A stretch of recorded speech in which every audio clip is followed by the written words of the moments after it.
തട്ടത്തിന്റെ മറയത്ത് നിന്ന് മൈക്കിന്റെ മുറ്റത്തേക്ക് എന്ന് ഞാൻ കൊണ്ടുവരാൻ പോകുന്നത് തട്ടത്തിൻ മറയത്തെ പെണ്ണെ നിൻ കണ്ണിലെന്നെ ഞാൻ കണ്ടേ. He is an actor, he is a director, he is a singer and he is Vineeth Sreenivasan. Vineet. Hello Sean, welcome to Star Jam മച്ചാൻ. Thank you. Thattathin Marayathu overnight ഇത്രയും വലിയൊരു വിപ്ലവമായി, ഒരു റേജായി, ഒരു ശീലമായി, ഒരു ട്രെൻഡായി. വൈ? എനിക്ക് തോന്നുന്നു ആളുകളെ ആക്സെപ്റ്റ് ചെയ്യുന്ന രീതിയിലുള്ള ഒരു ലവ് സ്റ്റോറി വന്നിട്ട് കുറച്ച് നാൾ കഴിഞ്ഞിട്ട് ഒരു അങ്ങനെ ഒരു സിനിമ വരുമ്പോൾ ആളുകൾ അത് ഭയങ്കരമായിട്ട് ആഘോഷിക്കുന്നുണ്ടെന്ന് തോന്നുന്നു. വെൽ, വിനീതിന് തട്ടവുമായിട്ട് ഒരു കണക്ഷൻ ഉണ്ടെന്ന് ഞാൻ കണ്ടുപിടിച്ചിട്ടുണ്ട്. തട്ടമിട്ട് വെള്ളിയരഞ്ഞാണമിട്ട് പൊന്നിന്റെ കൊലുസുമിട്ടൊരു മൊഞ്ചത്തി. Tell me, കൂന്താലി പുഴയാണോ ശരിക്കും മൊഞ്ചത്തി, അതോ കസവിന്റെ തട്ടത്തിലെ പെൺകുട്ടിയാണോ മൊഞ്ചത്തി? കൂന്താലിപ്പുഴ ഞാൻ കണ്ടിട്ടില്ല. തട്ടോട്ട പെൺകുട്ടികൾ ഒരുപാട് കണ്ടിട്ടുണ്ട്, അവര് മൊഞ്ചത്തിമാരെ. വിനീതിന്റെ ലൈഫിൽ തട്ടം സത്യത്തിലൊരു വീക്ക്നെസ് ആണല്ലേ? എനിക്ക് അറിഞ്ഞൂടാ ഷാൻ, തട്ടത്തിൽ തട്ടി വീണ ആൺകുട്ടി.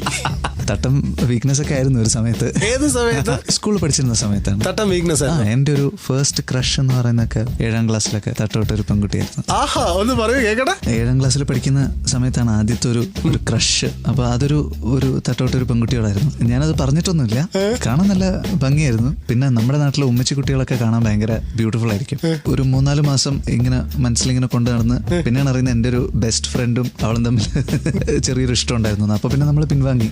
അപ്പൊ തട്ടം ഇപ്പോഴും വിനീതിന് ഒരു വീക്ക്നെസ് ആണോ? ഒരു ഭയങ്കര പ്യൂരിറ്റിയുടെ ഒരു സംഗതി ഉണ്ട് ഷാൻ. ഒരു പെൺകുട്ടി തട്ടോട്ടിട്ട് കാണുമ്പോൾ എപ്പോഴും നമുക്ക് ഭയങ്കര ഒരു ഡിഗ്നിഫൈഡ് ആയിട്ട് തോന്നും. തലയിൽ കൂടെ ഒരു ക്ലോത്ത് ഉണ്ടാകുന്ന സമയത്ത് എപ്പോഴും ഡിവിനിറ്റി ഉണ്ടാവും. ഇപ്പോൾ അജ്മീർ ദർഗയിൽ പോകുന്ന സമയത്ത് ആളുകൾ മുസ്ലിംസിന്റെ ഒരു നെറ്റുള്ള ഒരു ക്യാപ്പ് ഇട്ടിട്ട് പോകാറുണ്ട്. ഇപ്പം കന്യാസ്ത്രീകളാണെങ്കിൽ അവർക്കും ഒരു ശിരോവസ്ത്രമുണ്ട്. So this cloth has something to do with women's purity. തട്ടത്തിൽ കാൽ തട്ടി വീണ ഒരാളാണ് എന്റെ കൂടെ ഉള്ളത്. തട്ടത്തിന്റെ മറയത്ത് നിന്നും മൈക്കിന്റെ മുറ്റത്തേക്ക് കൊണ്ടുവന്നിരിക്കുന്നു വിനീത് ശ്രീനിവാസൻ. ആൻഡ് ഇത് club FM Star Jam. Ton കണക്കിന് fun. Star Jam with RJ Sean. Thattathin മറയത്തിന്റെ director is here with me. He is Mr. Vineeth Sreenivasan. എല്ലാ ലവ് സ്റ്റോറീസും പൈങ്കിളിയാണോ? പ്രണയത്തിനൊരു പൈങ്കിളിയുടെ ഒരു വശമുണ്ട്. നമ്മളത് പൈങ്കിളിന്ന് വിളിച്ച് അതിനെ പൈങ്കിളി ആക്കിയതാണ്. സത്യം പറഞ്ഞു കഴിഞ്ഞാൽ റൊമാൻസ് എന്ന് പറയുന്നത് നമ്മുടെ എന്താ പറയാ, മൃദുല വികാരങ്ങളെ ഉണർത്തുന്ന ഒരു സംഭവം തന്നെയാണ് ഈ റൊമാൻസിന്. പൈങ്കിളി എന്ന വാക്ക് വന്നത് എങ്ങനെയാണ്? പൈങ്കിളി എന്നൊരു വാക്കിൽ എവിടെയാണ് റൊമാൻസ് ഇരിക്കുന്നത്? എനിക്ക് മനസ്സിലായിട്ടില്ല ഇതുവരെ. നമ്മൾ നല്ല സുഖമുള്ളതിനെയൊക്കെ നമ്മൾ കിളികളുമായിട്ട് റിലേറ്റ് ചെയ്ത് പറയാറുണ്ട്. ഇപ്പോ ചിത്രചീച്ചീനെ വാനമ്പാടി എന്നൊക്കെ പറയുന്ന പോലെ. അപ്പോൾ സുഖമുള്ള എന്തിനേയും നമ്മൾ കിളികളുമായിട്ട് പണ്ടോട്ടെ പറയുന്നുണ്ട്. അതുകൊണ്ടായിരിക്കും പൈങ്കിളി സത്യത്തിൽ ഒരു ലോക്കൽ കിളിയാണോ? ലോക്കൽ കിളി അല്ല, നല്ല സുഖമുള്ളൊരു കിളിയാണ്. തട്ടത്തിൻ മറയത്ത് പൈങ്കിളിയാണോ? തട്ടത്തിൻ മറയത്ത് നല്ല സുഖമുള്ളൊരു പൈങ്കിളിയാണ്. വിനീതിന്റെ ലവ് സ്റ്റോറി പൈങ്കിളിയാണോ? ഞാൻ അത്യാവശ്യം റൊമാൻറ്റിക് ആയിട്ടുള്ളൊരു ആളൊക്കെ തന്നെയാണെന്നാണ് എനിക്ക് തോന്നുന്നത്. ഇതൊക്കെ എന്റെ ഗേൾഫ്രണ്ടിനോട് ചോദിക്കേണ്ടതാണ്. പൈങ്കിളി തരങ്ങൾ ചെയ്തിട്ടുണ്ടോ? ചെയ്തിട്ടുണ്ട്. എന്തൊക്കെ? ഇനിയാണ് ഞാൻ മോസ്റ്റ് സെൻസേഷണൽ ക്വസ്റ്റ്യൻ ചോദിക്കാൻ പോണെ. ഫേസ്ബുക്കിലും എല്ലാം വിനീതിന്റെ ഒരു കല്യാണത്തിന്റെ ദിവസം പുറത്തു വന്നിട്ടുണ്ട്. വിനീത് എത്രാം തീയതി കല്യാണം കഴിക്കാൻ പോണെന്ന് പറഞ്ഞതിൽ? അതില് ഓഗസ്റ്റ് 18 എന്നാണ് പറഞ്ഞിട്ടുള്ളത്. ഓഗസ്റ്റ് 18 വിനീതിന്റെ കല്യാണം നടക്കാൻ പോണെ? അല്ലല്ല, അയ്യോ, കല്യാണത്തിന്റെ കാർഡ് പോലും അടിച്ചിട്ടില്ല. സത്യത്തിൽ വിനീതിന്റെ കല്യാണം നിശ്ചയിച്ചോ? ഒരു ടോക്സ് നടന്നുകൊണ്ടിരിക്കുന്നുണ്ട്. കാര്യങ്ങളൊന്ന് ഫൈനലൈസ് ആയിട്ട് ഞാൻ പറയാം. അച്ഛനോട് പ്രേമം എങ്ങനെയാണ് പറഞ്ഞത്? ഞാൻ ഫോൺ ചെയ്തിട്ടാണ് പറഞ്ഞത്, നേരിട്ട് പറയാൻ ധൈര്യമില്ലായിരുന്നു. എങ്ങനെയാ പറഞ്ഞത്? എനിക്കിങ്ങനെ ആലോചിച്ചപ്പോ ഒരു മോശം കാര്യം തോന്നി. കാരണം അച്ഛൻ്റെ അടുത്ത് നമ്മൾ പറഞ്ഞിട്ടില്ല, അമ്മയ്ക്ക് അറിയാം, അച്ഛനോട് പറയണം. ധൈര്യം ഉണ്ടായിരുന്നില്ല. ഒരു ദിവസം രാത്രി ശരി എന്തായാലും ഒന്ന് പറയണം എന്നുകൊണ്ട് അച്ഛനെ വിളിച്ചു. അപ്പോൾ ഞാൻ അച്ഛനോട് അച്ഛാ ഇങ്ങനെ ഞാൻ അച്ഛൻ്റെ അടുത്ത് പറയാനൊരു കാര്യമുണ്ട്. അപ്പൊ എനിക്കിങ്ങനെ കുറച്ച് നാളായിട്ട് ഒരു പെൺകുട്ടീനെ ഇഷ്ടമാണ്. അപ്പോൾ ഇന്ന ആളല്ലേ എന്ന് ചോദിച്ചു. അപ്പൊ ഞാനൊന്ന് ഞെട്ടി. അച്ഛൻ എങ്ങനെ അറിയാം എന്ന് ചോദിച്ചു. അപ്പോൾ ഞാൻ ഫ്രണ്ട്സിനെയൊക്കെ ഇടയ്ക്ക് വീട്ടിൽ കൊണ്ടുവരുന്ന കൂട്ടത്തില് കുട്ടിയെ കൊണ്ടുവന്നുണ്ട്. ആ കുട്ടിയല്ലേ എന്ന് ചോദിച്ചു. അപ്പോൾ ഞാൻ ചോദിച്ചു അച്ഛൻ എങ്ങനെ മനസ്സിലായിരുന്നു? അപ്പൊ എന്നോട് പറഞ്ഞു, a man in love is ridiculous to watch. എന്നിട്ട് എന്നോട് ശരി അപ്പൊ വേറൊന്നുമില്ലല്ലോ. ഞാൻ പറഞ്ഞു വേറൊന്നുമില്ല, ഓക്കെ ഞാൻ വിളിക്കാം. സത്യത്തിൽ എന്തൊക്കെ ചെയ്തു കിട്ടി പെൺകുട്ടി വീട്ടിലുണ്ട്? എനിക്കറിഞ്ഞൂടെ, ഞാൻ ചമ്മിയിട്ടുണ്ടാവും. Club FM Star Jam ton കണക്കിന് ഫൺ.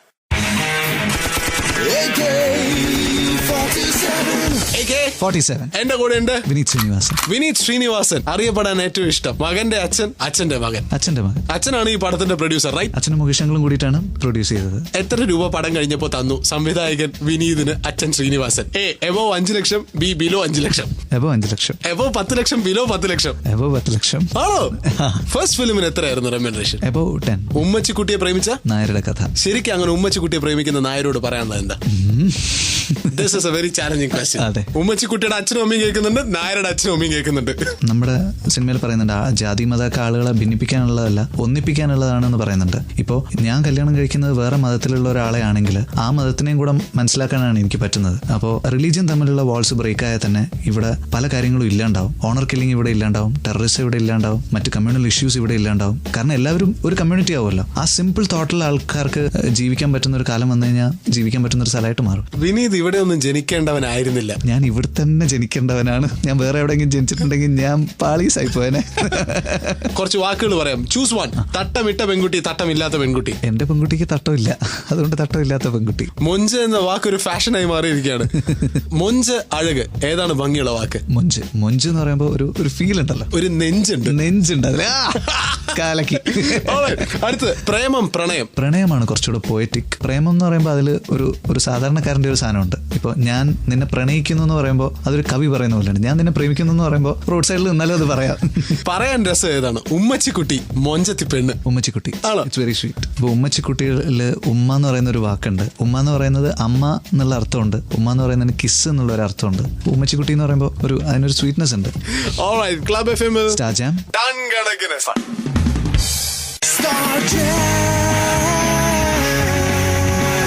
with RJ Sean. ഒരു കാലത്ത് ട്രിവാൻഡ്രമായിരുന്നു മലയാള സിനിമയുടെ പുതിയ ഭാഷ. പിന്നീട് അത് കൊച്ചിയായി. ഇനി മുതൽ അത് കണ്ണൂരാണോ? Thattathin Marayathu directors here with me. Here's Vineeth Sreenivasan. Welcome back to the show. Thank you. Tell me, Kannur ഭാഷയ്ക്ക് എന്ത് എത്രമാത്രം ഒരു അഴക്? നമ്മൾ മലബാറിലോട്ട് പോയി കഴിഞ്ഞാൽ ഒരു ലാളിത്യം കൂടുതലുള്ളതായിട്ട് അത് തെക്കുന്നുള്ള ആൾക്കാരും കൊച്ചിയിലുള്ള തിരുവനന്തപുരത്തുള്ള എൻ്റെ ഫ്രണ്ട്സ് അടക്കം പറഞ്ഞിട്ടുണ്ട്. അങ്ങോട്ട് പോയി കഴിഞ്ഞാൽ ഏത് വീട്ടിലേക്ക് എപ്പോൾ കയറി ചെന്ന് കഴിഞ്ഞാൽ ഒരുപാട് പലഹാരങ്ങൾ ഉണ്ടാവും. ഹോസ്പിറ്റാലിറ്റി ഭയങ്കര കൂടുതലാണ്. എല്ലാവരോടും ഭയങ്കര കെയറിംഗ് ആയിട്ട് സംസാരിക്കും. എനിക്ക് ഫീൽ ചെയ്തിട്ടുള്ള കണ്ണൂർ ഭാഷയ്ക്ക് ഒരു ഭയങ്കര ഒരു സ്വീറ്റ്നെസ് ഉണ്ട്. തൃശ്ശൂർ ഭാഷയ്ക്ക് ഒരു പോയട്രി ഉണ്ടല്ലോ. അവിടെ നിന്ന് അങ്ങോട്ട് കണ്ണൂരേക്ക് പോകുമ്പോഴേക്കും അതിനൊരു സ്വീറ്റ്നെസ് ഉണ്ട്. കണ്ണൂർ എങ്ങനെ കേരളത്തിലെ മറ്റു നാടുകളിൽ നിന്ന് ഡിഫറെന്റ് ആവുന്നത് ഒരു കണ്ണൂരുകാരൻ പറയാം? എനിക്ക് തോന്നിയിട്ടുള്ളത് നല്ല ദൃഢമായിട്ടുള്ള റിലേഷൻഷിപ്സ് ഉണ്ട് ആളുകൾ തമ്മിൽ. നല്ല വിഷണറീസ് ആയിട്ടുള്ള സാധാരണ ജനങ്ങളുണ്ട്. പറയാനൊരു കാര്യമുണ്ട്, അവർ പറയുന്ന കാര്യത്തിൽ ഒരു നിൽക്കും ചെയ്യും. എന്താ അങ്ങനെ? അത് കാരണം എനിക്ക് തോന്നിയത് എല്ലാവർക്കും ഒരു റീഡിംഗ് ഹാബിറ്റ് ഉണ്ട്. റീഡിംഗ് ഹാബിറ്റ് ഉള്ള ആളുകൾക്ക് അവര് കാര്യങ്ങൾ ഇങ്ങനെ തുറന്നു പറയുകയും ഡിസ്കഷൻസ് ഉണ്ടാവുകയും ഒക്കെ പറയുന്ന ഒരു ശീലമുണ്ട്. റിയാക്ടിങ് കൂടുതലാണ്. ഇപ്പോൾ നമുക്ക് ഭയങ്കര സങ്കടം തോന്നുന്ന രീതിയിലുള്ള ഒരുപാട് അൺഫോർച്ചുനേറ്റ് ആയിട്ടുള്ള കാര്യങ്ങൾ നടക്കുന്നുണ്ട്. ഈ അക്രമ രാഷ്ട്രീയത്തിൽ നടക്കുന്ന ഓരോ കാര്യങ്ങളും അല്ലാണ്ടുള്ള ചില കാര്യങ്ങളും അത് നമുക്ക് പറയാം. അല്ലാണ്ടുള്ള ചില കാര്യങ്ങളൊക്കെ കേൾക്കുമ്പോൾ എപ്പോഴും നെഗറ്റീവായിട്ടുള്ള കാര്യങ്ങളാണല്ലോ ഫസ്റ്റ് പേജിൽ വരുന്നത്. പോസിറ്റീവായിട്ടുള്ള ഒരുപാട് കാര്യങ്ങൾ അവിടെ നടക്കുന്നുണ്ട്. അവിടെ ഒരു നല്ല ജനസമൂഹം തന്നെ ഉണ്ട്. എല്ലാവരും അങ്ങോട്ടും ഇങ്ങോട്ടും ഹെൽപ്പിംഗ് മെന്റാലിറ്റി ഉള്ള, ഒരു വീട്ടിൽ ഒരു കാര്യം നടന്നു കഴിഞ്ഞാൽ അതിന് നമ്മളും കൂടെ ഉണ്ടാവണം എന്നൊക്കെയുള്ള രീതിയിൽ ഒരു കമ്മ്യൂണിറ്റി ലൈഫ് ഉണ്ട് അവിടെ. Good politician? No, I'm not. ഞാൻ അവെയർ പോലും അല്ല പല കാര്യങ്ങളും. വിനീന്റെ സിനിമയിൽ പൊളിറ്റിക്സ് കയറി വരുന്ന അറിയാണ്ടാണ്. അത് ആ നാടിന്റെ സ്വാധീനമായിരിക്കും. എന്റെ അച്ഛന്റെ അമ്മയുടെയും സ്ഥലം എന്ന് പറയുന്നത് പാട്യമാണ്. പാട്യം ഒരു പെർട്ടിക്കുലർ പാർട്ടി മെജോറിറ്റി ഉള്ള ഒരു സ്ഥലമാണ്. അവിടുത്തെ വായനശാല, അവിടെ ഒരു ഡേ ടു ഡേ ലൈഫിൽ നടക്കുന്ന കാര്യങ്ങളിലൊക്കെ പാർട്ടിക്കാർ ഇൻവോൾവ് ആണ്. അപ്പൊ അങ്ങനെ ഒരു ചുറ്റുപാടിലാണ് നമ്മൾ വളർന്നതൊക്കെ. വിനീന്റെ അച്ഛൻ നല്ലൊരു പൊളിറ്റീഷ്യൻ ആണോ? എല്ലാവരും അച്ഛനൊരു പെർട്ടിക്കുലർ പാർട്ടിയോട് ഇൻക്ലിനേഷൻ ഉള്ള ആളാന്ന് എന്റെ അടുത്ത് പറയാറുണ്ട്. പക്ഷെ അങ്ങനെ അല്ല. അച്ഛനും ഒരു പൊളിറ്റിക്കൽ ഇൻക്ലിനേഷൻ ഇല്ല. അച്ഛന്റെ പൊളിറ്റിക്കൽ ലോജിക്കുകളൊക്കെ കേട്ടിട്ടുണ്ടോ? ചില കാര്യങ്ങളെ കുറിച്ചിട്ട് പ്രതികരണങ്ങൾ ഉണ്ടാവും. അതായത് ഞാനിപ്പോ ഒരു ഇഷ്യൂ, ഇപ്പോൾ ഒരു സ്ഥലത്തിന്റെ പേര് ഞാൻ പറയുന്നില്ല, അവിടെ ടെലിഫോൺ പോസ്റ്റോ ഇലക്ട്രിക് പോസ്റ്റോ അങ്ങനെ എന്തോ വന്നപ്പോൾ ആ നാട്ടുകാർ ആ പോസ്റ്റ് അഴിച്ചു കൊണ്ടുപോയിട്ട് വിറ്റ് കളഞ്ഞു എന്ന് കേട്ടിട്ട് ഞാൻ അച്ഛൻ്റെ അടുത്ത് അത് സംസാരിച്ചിട്ടുണ്ട്. അവിടെ കറണ്ട് വരുന്ന ഒരു സംഗതിയാണ്. കട്ടുകൊണ്ട് വിറ്റു. അപ്പൊ ആ നാട്ടിൽ കറണ്ട് വരാനുള്ള ഒരു ഓപ്ഷൻ അവരായിട്ട് തന്നെ ഇല്ലാണ്ടാക്കി. അപ്പോൾ ഇങ്ങനെയൊക്കെ ചെയ്യുന്ന മോശമല്ലേ അച്ഛന്ന് ഞാൻ ചോദിച്ചു. അപ്പോൾ അച്ഛൻ എന്നോട് ചോദിച്ചു, പട്ടിണിയും ദാരിദ്ര്യം അനുഭവിക്കുന്ന ജനങ്ങൾ വേറെ എന്ത് ചെയ്യും? അവരുടെ നിത്യവൃത്തി നടക്കാനുള്ള കാര്യങ്ങൾ ഇവിടെ അവർക്ക് അവൈലബിൾ ആവണ്ടേ എന്ന് ചോദിച്ചു. അപ്പോൾ അങ്ങനെ ഒരു കാര്യം ഞാൻ എപ്പോഴാണ് ആലോചിക്കുന്നത്. നമ്മൾ വിചാരിക്കും ഇവരെന്തിനാ ഇത് ചെയ്തതെന്ന് വിചാരിക്കും. അത്രയും കഷ്ടപ്പാടുള്ളതുകൊണ്ടാണല്ലോ ഇത് ചെയ്യുന്നത്. ടൺ കണക്കിന്